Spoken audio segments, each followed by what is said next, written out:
Bonjour Laurence. Bonjour Henri. Ah, mais tu viens de sortir un bouquin. Tu vas nous le montrer d'abord. Ouais, il paraît. Comment il s'appelle? Startup mode d'emploi, c'est aux éditions Startup Kawa. mode d'emploi. En 100 pages simplement. On a, 100 on a- pages uniquement. on a la place pour expliquer tout ce qu'il faut faire ou ne pas faire. C'est pas une bible dans le sens où il faut être pratique. Les entrepreneurs, ils ont besoin de temps, donc ils en ont peu. Donc oui. il faut être efficace. Donc 100 pages, ça suffit. Ah ben, très bien. Donc, c'est dans le titre d'ailleurs. Alors, moi, imagine que je sois un jeune geek, bon, et que j'ai envie de lancer ma start-up. Donc, quels sont les premiers conseils les plus importants que tu me donnerais? Alors déjà, on peut lancer une start-up sans être jeune et sans être geek. Ah oui, Parce d'accord. qu'on la lance, en tout cas à plusieurs. L'idée, on peut l'avoir seule, mais Plusieurs, c'est-à-dire 2, 3, 5, 10. 15 si tu veux, mais non, entre 2 et 3 en tout cas, pour faire un duo ou un trio solide. Ah oui. Seul, on ne peut pas avoir toutes les compétences ni tout le temps nécessaire pour lancer et surtout réussir tous les chantiers qu'il y a Alors, on à commence faire par quoi? pour aller vite. Euh, Il faut une idée, j'imagine. alors l'idée, bien sûr, on en a même 10 000 en général, Oui. qui fusent. Et sur les 10 000, on va en retenir 100. Et sur les 100, on va en tester 10. Et sur les 10, il y en a une qui va percer. Donc pour être un bon start-upper, déjà, il faut fourmiller d'idées. Et sans arrêt, chercher à les concrétiser, c'est-à-dire à trouver un terrain opérationnel. C'est ça l'enjeu. Mais moi, ce qui me ferait peur, c'est tout le côté administratif. Comment lancer sa boîte, déposer le nom, etc. etc. Quelle Oh, mais horreur. attends, qu'est-ce que je vois à tes pieds? Ouais, ton chat même, il Ah, aime oui. mes baskets. Et alors, donc, comment on surmonte cet écueil administratif? Je suis bien d'accord avec toi. L'administratif, c'est lourd, mais c'est pas grave. Quand on a une idée, c'est pas ça qui compte. Ouais. Un des écueils à éviter, justement, c'est d'être obsédé par l'idée d'avoir un statut juridique avant tout. L'idée, tant qu'elle n'est pas concrète et tant qu'on n'est pas en mesure de facturer financièrement quelque chose, ça ne sert C'est pas à la peine. rien. C'est D'accord. pas la peine. Il faut quand même déposer le nom. Oui, déposer le nom, ça c'est bien. Déposer le nom, c'est même souvent, ça commence par les jours, avoir un nom de domaine, voilà, des choses comme ça. Mais un Oui. statut juridique, c'est plus tard, quand on a besoin de facturer. Et encore, il existe des solutions pour quand on a une idée et qu'on commence à avoir un client, pilote, opérationnel, qu'on a besoin effectivement de générer des flux financiers, Oui. en dépenses comme en recettes. On a des solutions. Alors l'auto-entrepreneuriat peut-être, même si c'est une version solo que je n'aime pas vraiment beaucoup. Tu recommandes pas trop?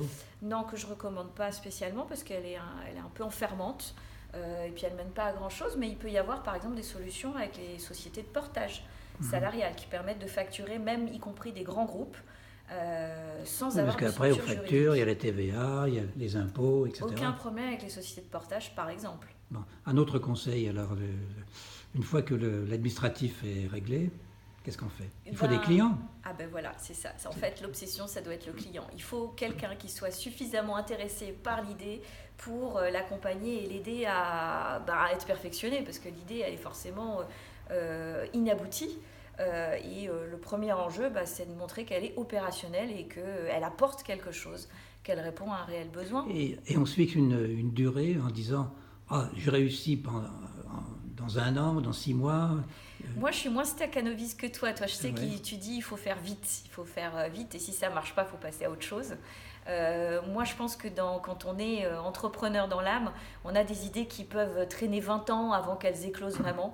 Parce que peut-être que l'écosystème n'est pas prêt, peut-être que l'environnement n'est pas prêt, ou peut-être qu'on n'a pas rencontré les bonnes personnes pour la concrétiser. Maintenant, oui, d'une manière générale, si ça ne marche pas, faut passer à autre chose. Bon. Donc, il faut avoir plusieurs idées en même temps. Oui. Donc, le premier client, c'est vraiment la joie et le champagne, non? C'est ça? Ça peut être compliqué, un premier client. En tout cas, un premier partenaire. Un premier partenaire qui va Oui. t'aider à... Ah oui. Disons, le premier client, c'est le partenaire qui va nous aider à finaliser le Voilà, projet. c'est ça? quelqu'un qui trouve que le projet a suffisamment d'intérêt pour que ça lui apporte De la quelque valeur, chose, de la oui, valeur. Voilà. exactement. Et donc, il va aider, il va être associé quelque part à la réalisation de cette idée. D'accord. Voilà, et ça, c'est quelque chose qu'il faut accepter. C'est pas évident d'un point de vue philosophique ou éthique. Et est-ce qu'il faut embaucher des gens qui te ressemblent ou qui sont différents? Je n'ai toujours pas la réponse à cette question. Ah, ça, on te la pose souvent? Oui, alors bon, en général, on a tendance à s'assembler avec des gens qui vous ressemblent. Maintenant, donc les ingénieurs s'associent ensemble, du coup, il manque d'esprit client. Les marketeurs, ils ont des super idées, mais il manque parfois de sens pratique et de rigueur. Les gestionnaires, ils ne sont pas aventuriers dans l'âme, donc c'est bien l'éclectisme. Bien. Alors, dernier conseil, le conseil qui tue, là, qu'est-ce que tu me dirais? Qui tue? Mais j'ai pas envie de te tuer, ni de tuer les Non, idées. le conseil qui est incontournable, le secret. Il faut parler, il faut parler, il faut parler, il faut parler. Je sais qu'il y a beaucoup de gens qui, au stade de l'idée, pensent que on va leur piquer l'idée. L'idée, elle n'a pas de valeur aujourd'hui. On est 7 milliards d'êtres humains sur Terre, on est 3 milliards et demi connectés à Internet. Je veux dire que l'idée que je peux avoir moi dans ma tête, elle est peut-être plus mûre dans l'esprit de quelqu'un ou de même 10 000 personnes ailleurs dans le monde.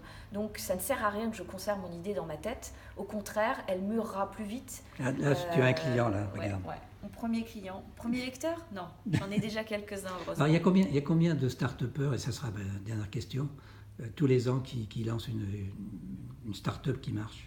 On considère qu'il y a environ 5000 start-up de mémoire aujourd'hui en France, en tout cas dans l'écosystème français. Donc ton bouquin, il va être acheté au moins par 5000 personnes? Celles-là, elles ont déjà initié leur projet. Moi, je m'intéresse beaucoup à ceux qui, justement, ont besoin d'un guide, ou en tout cas à qui ça rassurera et de donner quelques bonnes astuces pour aller plus vite. Très bien. À ceux qui ont une idée et qui ont envie de se lancer. Écoute, Laurence, merci, bravo pour tous tes conseils. Et vraiment, j'espère que beaucoup de personnes qui veulent lancer une start-up vont lire ton livre. Beaucoup en ont des idées, en tout cas. À bientôt. Merci encore.